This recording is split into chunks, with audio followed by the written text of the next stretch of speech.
During my spinal recovery period, bending to dress myself felt impossible.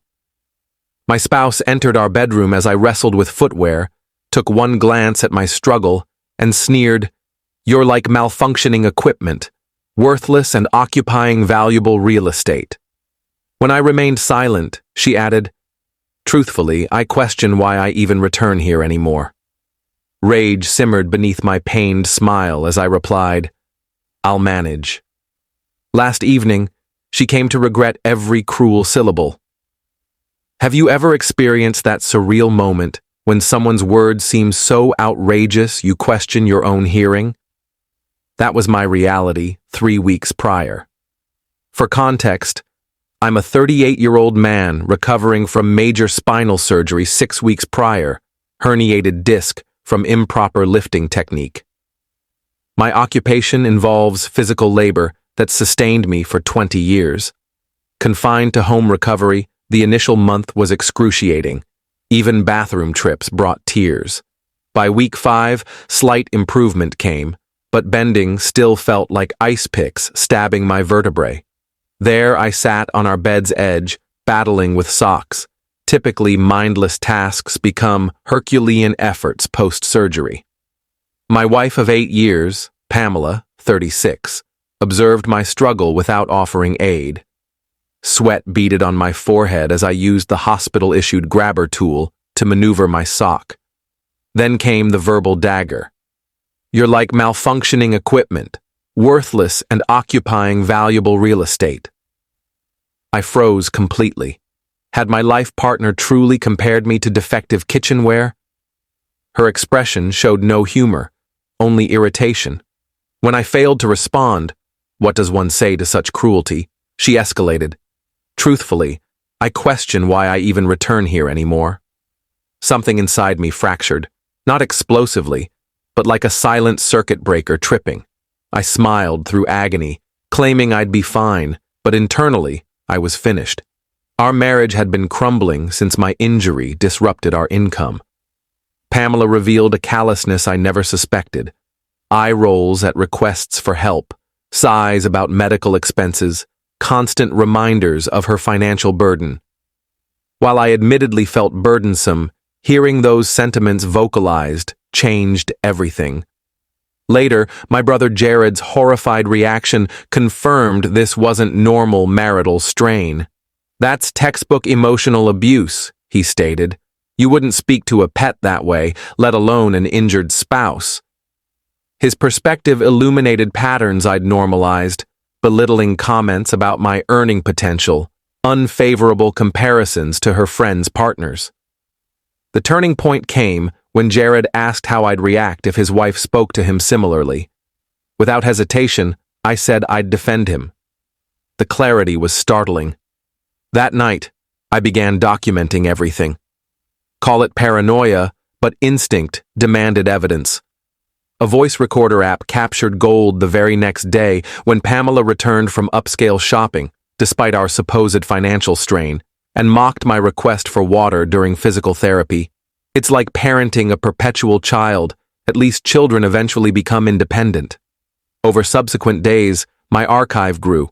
Complaints about carrying dead weight, a phone call where she called me damaged merchandise, assertions that other spouses would have abandoned you by now.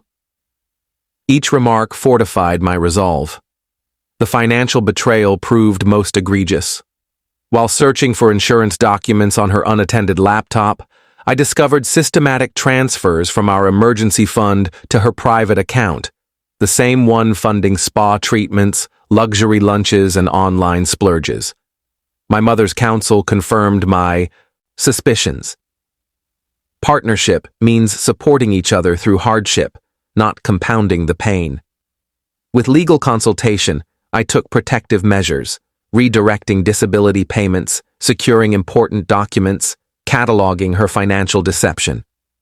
Throughout, I maintained normalcy, swallowing her barbs with practiced smiles. 3 weeks post-malfunctioning equipment comment, Pamela arrived home intoxicated from after-work drinks, lamenting her half-a-partner predicament. Then came the killing blow. "Sometimes I wish you hadn't survived surgery." The insurance payout could have funded a fresh start with a real man.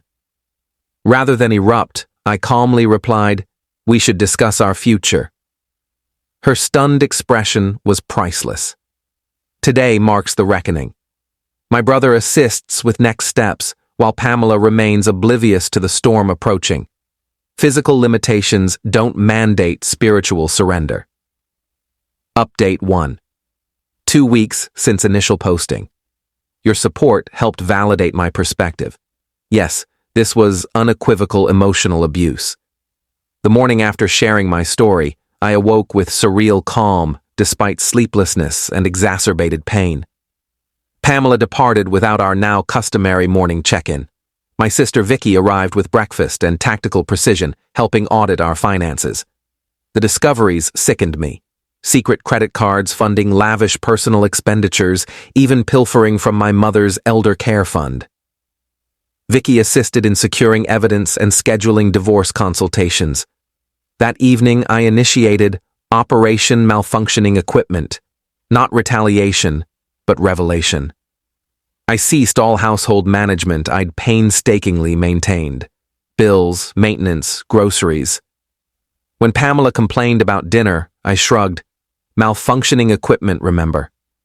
The Wi-Fi expired. The car developed warning noises. The trash piled up. Each crisis elicited growing frustration, met with calm reminders of her own words. The toilet incident proved pivotal. Normally, I'd endure agony to plunge it. This time, I retreated to Jared's, ignoring 12 texts and 6 calls. The final straw came when she noticed my redirected disability payments. Her fury at missing money dissolved into panic when I referenced her secret account. Legal counsel confirmed my recordings. Legal in our one-party consent state strengthened my position. Medical documentation noted how domestic stress impaired my recovery. Meanwhile, my physical healing accelerated despite emotional turmoil. Pamela's car failure provided poetic justice. When she blamed me for neglected maintenance, I asked why she'd expect malfunctioning equipment to function. The recording of her death wish played during mediation shattered her position. The settlement granted my full requests, leaving her responsible for hidden debts. Now in my new apartment, I've found unexpected peace. My mother's silent support speaks volumes. A chance grocery encounter with Pamela revealed her sleepless regret. I felt nothing, not vengeance, just void. 11 weeks post-op, my recovery exceeds expectations. Swimming replaces resentment. The scar, a survival badge. When appliance commercials air, I chuckle at the irony. Pamela mistook her foundation for disposable machinery. Now she shoulders the weight alone, while I rediscover my intrinsic worth.